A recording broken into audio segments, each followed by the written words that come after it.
Ayun, bagong spalto na dito sa ano mga idol, oh. Sa kahabaan ng EDSA. Yeah. So, ito yung ini-spalto nila. Kaya kadalasan traffic sa EDSA, no? Dahil dito sa ginagawa nila ngayon. Halos lahat ng bus lane, ano na, spalto na.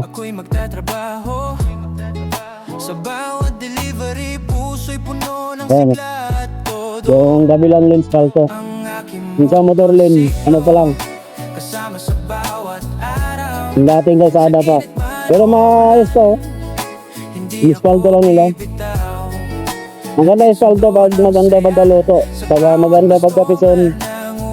Tapos mainit, walang ulan. Pag maulan kasi mga idol, sisira agad yan.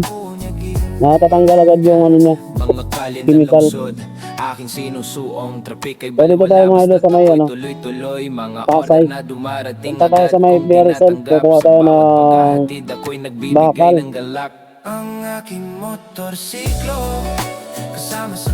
Panay sa steel.